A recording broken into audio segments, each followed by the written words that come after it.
ಓಂ ಶ್ರೀ ಗುರುಭ್ಯೋ ನಮಃ. ಮಾತಾ ಶ್ರೀ ಕಾಳಿಕಾ ದೇವೇ ನಮಃ. ನಮಸ್ತೆ ವೀಕ್ಷಕರೇ, ಎಲ್ಲರಿಗೂ ಕೂಡ ಒಂದು ಉತ್ತಮವಾದಂತಹ ವಿಷಯನ ನಾನು ತಿಳಿಸೋಕೆ ಇಷ್ಟಪಡ್ತೇನೆ. ತುಂಬ ಜನ ಕಾಲ್ ಮಾಡ್ತಿರ್ತಾರೆ, ನಮಗೆ ಕೇಳ್ತಿರ್ತಾರೆ, ಏನಪ್ಪ ಅಂತಂದರೆ, ಸರ್ ನಮ್ಮ ಮನೇಲಿ ವಾಮಾಚಾರ ಆಗಿದೆ ಅಂತೆ, ಮಾಟ ಮಂತ್ರ ಆಗಿದೆ ಅಂತೆ, ನಮಗೆ ಕೈಕಾಲು ನೋವು ಬರ್ತಿದೆ, ಬೆನ್ನಾರ ಎಳೀತಿದೆ, ತುಂಬ ಸುಸ್ತಾಗ್ತಿದೆ, ಊಟ ಸೇರ್ತಿಲ್ಲ, ಹೊಟ್ಟೆ ನೋವು ಬರ್ತಿದೆ, ಹೊಟ್ಟೆ ತುಂಬ್ದಂಗೆ ಆಗುತ್ತೆ, ಹಸಿವೆ ಆಗಲ್ಲ, ಮನೇಲಿ ತುಂಬ ಜಗಳ ಆಗುತ್ತೆ, ಮನೇಲಿ ತುಂಬ ಕಿರಿಕಿರಿ ಆಗುತ್ತೆ. ಎಲ್ಲದಕ್ಕೂ ಕಾರಣ ವಾಮಾಚಾರನೇನಾ? ಮನೇಲಿ ವಾಸ್ತು ಸಮಸ್ಯೆನೂ ಇರ್ಬೋದಲ್ವಾ? ಆದರೂ ಕೂಡ ನೀವು ಇವತ್ತು ನಿಮ್ಮ ಮನೇಲಿ ವಾಮಾಚಾರ ಆಗಿದೆ ಅನ್ನೋದನ್ನ ನೀವೇ ತಿಳ್ಕೊಬೋದು. ಸ್ವತಃ ನೀವೇ ಪರೀಕ್ಷೆ ಮಾಡಿ ನೋಡ್ಬೋದು. ಅಂತಹ ಒಂದು ಸರಳ ಒಂದು ಪರಿಹಾರವನ್ನು ನಿಮಗೆ ತಿಳಿಸ್ಕೊಡ್ತೇನೆ. ಏನಪ್ಪಾ ಅಂದರೆ, ನಿಮಗೆ ಆ ಪರಿಹಾರ ಬಂದ್ಬಿಟ್ಟು, ಈ ಒಂದು ಪರಿಹಾರವನ್ನು ನೀವು ಪ್ರತಿ ಅಮಾವಾಸ್ಯೆಯಿಂದ ಮಾಡಬೇಕಾಗತ್ತೆ. ಪ್ರತಿ ಅಮಾವಾಸ್ಯೆಯಿಂದ ನೀವು ಅದನ್ನು ವಸ್ತುವನ್ನು ತೆಗೆದುಕೊಂಡು ಬಂದ್ಬಿಟ್ಟು ಅದನ್ನು ಪೂಜೆಯನ್ನು ಮಾಡಿಬಿಟ್ಟು ಅದನ್ನು ಈಶಾನ್ಯ ಮೂಲೆಯಲ್ಲಿ ತಗೊಂಡೋಗಿಡೋದ್ರಿಂದ ಆ ವಸ್ತುವಿನ ಒಂದು ಪರಿಸ್ಥಿತಿ ಹೇಗೆ ಇದೆ ಅನ್ನೋದ್ರ ಮೇಲೆ ನಿಮ್ಮ ಮನೆಯಲ್ಲಿ ವಾಮಾಚಾರ ಹೇಗಾಗಿದೆ ಅನ್ನೋದನ್ನ ನೀವೇ ತಿಳ್ಕೊಬೋದು. ಇಷ್ಟೇ ಸರಳವಾದಂತಹ ಪರಿಹಾರ. ಏನು ಅಂತಂದ್ರೆ, ನೀವು ಪ್ರತಿ ವರ್ಷ ವಿಜಯದಶಮಿ ದಿವಸ ನೀವು ಬೂದುಗುಂಬಳಕಾಯಿನ ತರ್ತೀರ.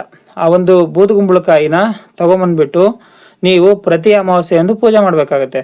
ಆ ಒಂದು ಬೂದುಗುಂಬಳಕಾಯಿನ ಪೂಜೆ ಮಾಡಿಬಿಟ್ಟು ನೀವು ನಿಮ್ಮ ಮನೆಯ ಈಶಾನ್ಯ ಮೂಲೆಯಲ್ಲಿ ಅದನ್ನ ಮೇಲೆ ಕಟ್ಟಾದ್ರೂ ಕಟ್ಬೋದು, ಅಥವಾ ಮೇಲೆ ಏನಾದರೂ ನಿಮಗೆ ಸ್ಟೇರ್ಸ್ ಇದ್ಬಿಟ್ರೆ ಅಲ್ಲಿ ಇಡ್ಬೋದು.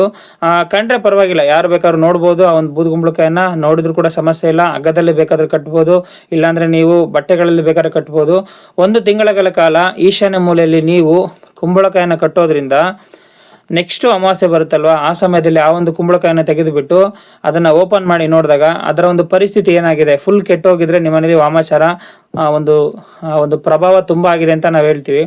ಅದು ಏನು ಕೆಟ್ಟದಲ್ಲಿ ತುಂಬಾ ಚೆನ್ನಾಗಿದ್ರೆ ವಾಮಾಚಾರ ಏನೂ ಆಗಿರಲ್ಲ ಅಂತ ತಿಳ್ಕೊಬೋದು. ಒಂದು 50% ಏನಾದರೂ ಅದು ಕೆಟ್ಟೋಗಿದ್ರೆ ಜನಗಳ ದೃಷ್ಟಿ ಬಿದ್ದಿದೆ ಅಂತ ಹೇಳ್ಬಿಟ್ಟು ನೀವು ತಿಳ್ಕೊಬೋದು ಅಷ್ಟೇ.